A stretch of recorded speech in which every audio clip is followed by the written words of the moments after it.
Oke, sahabat semua, hari ini saya akan membahas yang lagi viral ibu-ibu tentang pendidikan di kala COVID-19 ini yang diliburkan. Mari kita akan membahasnya. Assalamualaikum warahmatullahi wabarakatuh. Salam sehat bagi kita semua. Mudah-mudahan Allah masih selalu melindungi kita semua dan memberi keimanan dan ketakwaan yang kuat. Mudah-mudahan kita selalu sehat, kuat, dan berinspirasi. Salam dari saya. Sombong amat. Yang viral, saya sering melihat medsos itu kebanyakan ibu-ibu komplain soal pendidikan di rumah ataupun berbasis online, WhatsApp dari sekolah di tengah COVID-19 ini. Nah, mungkin di bulan-bulan kemarin it's okay kita belajar di rumah karena masih genting-gentingnya COVID-19.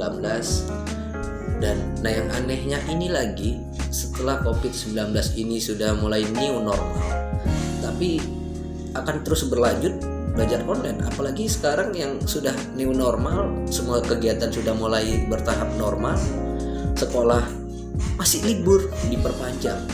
Nah, ini nggak masuk akal dan nggak masuk logika bagi saya. Karena anak-anak itu beda jauh kalau mereka belajar di rumah dengan belajar ada di sekolah. Belajar di rumah mereka kurang fokus, kurang konsentrasi. Kenapa? Karena orang tua yang memberi pelajaran. Orang tua belajar hanya sebatas bagaimana orang tua banyak kegiatan di rumah. Nah, ini kalau di rumah ngajarin bagaimana kegiatan di rumah, ngajarin anak.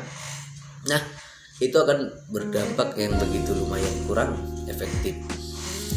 Makanya itu orang tua sekolah kan menyekolahkan anak di sekolah supaya anak itu bisa lebih fokus dan berintegrasi yang mendidiknya, yaitu guru.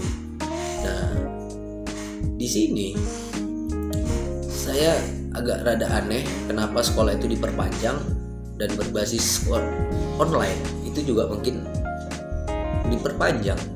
Sementara new normal ini bisa kita lihat orang sudah new normal ini berjalan, ya.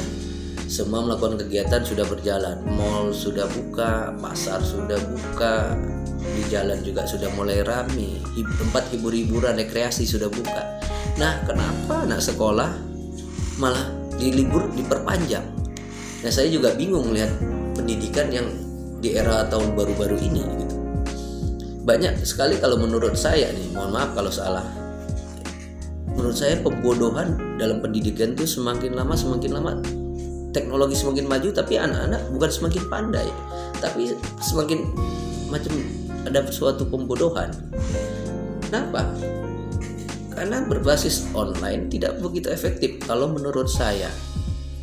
Tapi ya it's okay kalau itu aturan pemerintah, tapi saya pribadi nggak setuju. Bagi ibu-ibu yang nggak setuju atau bapak-bapak orang tua wali murid yang setuju boleh komen di bawah ini, ya. Nah, di sini yang saya sangat bingungkan. Sementara kalau dulu si COVID itu yang nyerang itu usia di atas 40-an karena imun pada tubuh lemah. Nah, jiwa itu kan semua masih kuat, anak-anak juga masih kuat. Nah, apa salahnya anak-anak masih memiliki imun yang kuat? Sekolah yang penting mereka dibatasi dengan satu, pakai masker sekolah. Dan sekolah itu wajib menyediakan cuci tangan dan untuk pembersih supaya untuk terhindar itu. Nah, saya lebih setuju segitu, tapi tetap sekolah. Nah, kebanyakan sih ibu-ibu zaman sekarang komplainnya sekolah tetap bayar lancar, suruh bayar. Yang kedua, buku-buku juga suruh bayar, suruh semuanya, suruh beli.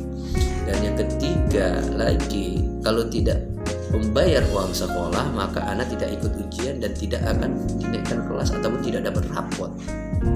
Nah, tiga hal ini sangat aneh gitu, ya, menurut saya. Jadi ada suatu tekanan bagi orang tua, udah sekolahnya di rumah, bayar sekolah, ya it's okay, kita nggak nyalahkan sekolah dan gurunya karena mereka mengikuti aturan apa yang sudah ada dari pemerintah. Nah, tapi kan di sini juga ya kita pandang aja dah. Mungkin bagi orang-orang menengah ke atas yang mampu, ya, yang mampu beli handphone, yang lain, pasti mereka ya it's okay, mungkin penghasilan mereka lebih. Tapi yang di bawah rata-rata yang tidak memiliki handphone, bagaimana mau belajar online? Nah, nggak mungkin numpang sama tetangga untuk belajar anaknya, kan sudah menurut saya sih kurang efektif kalau sekolah segitu ya, menurut saya. Tapi kalau menurut yang lain ya saya sih nggak tahu.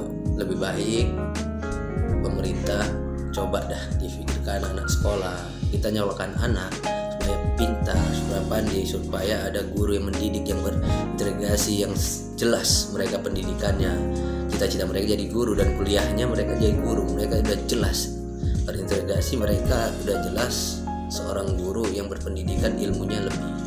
Jadi niat orang tua itu menyekolahkan anak untuk disekolahkan supaya lebih pintar, lebih bijak, lebih pandai untuk menggapai suatu cita-cita, untuk supaya anaknya jadi berguna, terutama berguna bagi nusa dan bangsa. Kedua, untuk orang tua.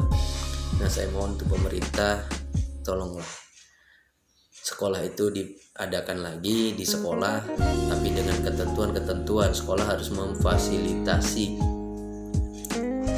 yaitu untuk bercuci tangan, jaga jarak di sekolah, itu it's okay, nggak masalah. Dan masker, orang tua mungkin nggak keberatan untuk beli masker, tolonglah dibuka lagi sekolah. Kasihan banyak orang-orang yang masih di bawah ekonominya, yang dapat kerja hari ini untuk hari ini, habis satu handphone untuk satu keluarga. Ya kalau ada handphone Android, kalau handphonenya handphone seperti ini, bagaimana sekolah untuk online? Ya kita pikir aja. Apalagi saya kemarin ngelihat ada suatu website, di situ ada penjelasan dari Menteri Nadiem Makarim, Bapak Nadiem Makarim ya, selaku Menteri Pendidikan, akan memperpanjang basis online, sekolah online ini tidak hanya di pandemi COVID ini, akan diperpanjang. Menurut beliau efektif. Nah, ini bisa kita lihat dan akan saya bacakan dari situs.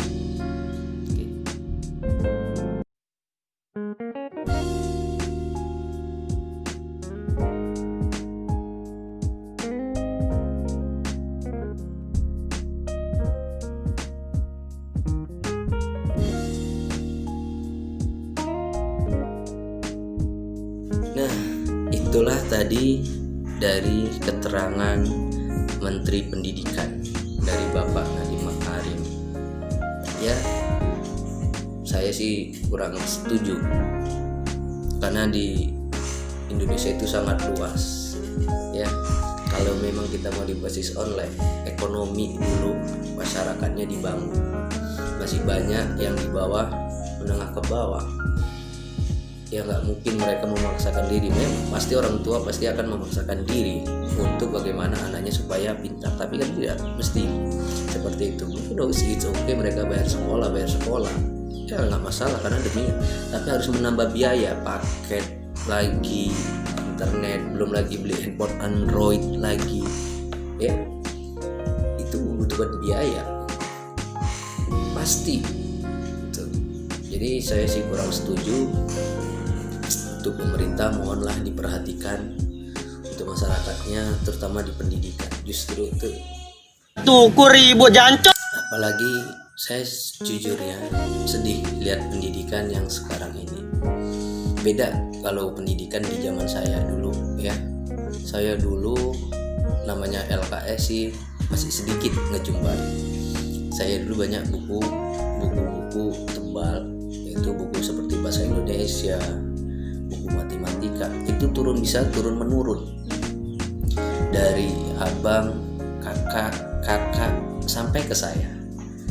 Nah itu nggak akan pernah ganti, baik itu buku sejarah, bahasa Indonesia, buku yang lain itu nggak akan pernah ganti. Beda kalau zaman sekarang, pendidikan sekarang 1 bulan LKS ganti, buku apa ganti, nggak bisa untuk turun menurun. Nah anehnya di situ. Ya wajar kalau zaman sekarang anak-anak itu pendidikannya ya bukan apa, jauh lah kalau dibanding lekatnya ilmu itu sama zaman dulu. Kenapa? Kalau dulu kita bisa buku itu turun menurun ya.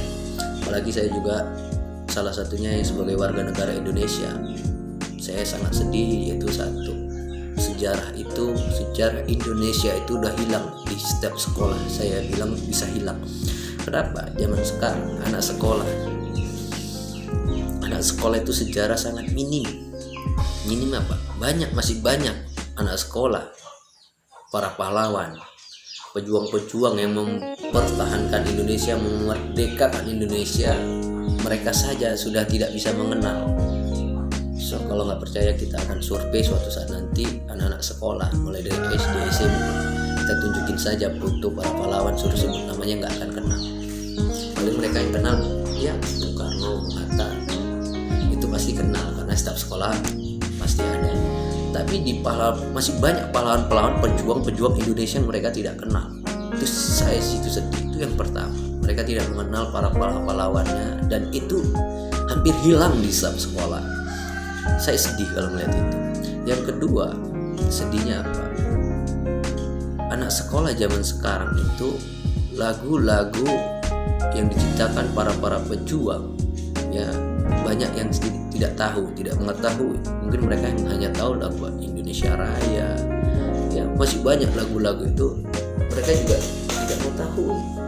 Lagu-lagu yang memang benar, lagu-lagu wajib dari Indonesia, apalagi lagu-lagu daerah. Itu lagu-lagu yang begitu, menurut saya seperti Indonesia Raya, Bunda Guru atau yang lain, itu sangat sangat, kalau nyanyikan lagu itu sangat merinding. Tapi di sekolah sekarang itu sudah banyak yang hilang, tidak ada lagi di sekolah itu diajarkan. Kenapa? Karena melihat anak saya sendiri, banyak lagu-lagu mereka tidak hafal, yaitu lagu-lagu kebangsaan di Indonesia Raya, ya di Indonesia, di tanah air. Lagu-lagu yang diciptakan oleh pejuang, mereka sudah tidak kenal lagi lagunya, apalagi penciptanya. Ya, para pahlawan pejuang yang bertumpah darah memperjuangkan tanah air Indonesia, mereka sudah banyak yang nggak kenal dengan pejuang-pejuang mereka. Nah, dari situ saja saya sudah, dari segi itu aja saya sudah sedih, karena seingat saya itu pelajaran dulu waktu saya masih kelas 3, kelas 4 SD itu sejarah itu sudah dipelajari. Dan sekarang jangankan anak SD, anak SMP saja banyak yang tidak tahu. Ya, bisa menjadi introspeksi Menteri Pendidikan supaya tidak hanya dengan online ya. Maklum memang sih ya, kita maklum Orde Baru, zaman teknologi semakin maju, semakin baru, kita dituntut mengikuti teknologi yang akan bersaing dengan negara lain. Media persaingan itu dengan internet, itu digital memang wajib kita pelajari, tapi jangan melupakan suatu sejarah yang sudah ada. Saya mohon ya, mungkin hanya sedikit video dari saya mohonkan ya, difikirkan lagi lah untuk berbasis online diperpanjang di sekolah. Saya mohon buat pemerintah, bukalah sekolah supaya anak kita bisa lebih pintar, berpendidikan. Anak-anak kita adalah masa depan bangsa ini. Saya mohon buka, dan untuk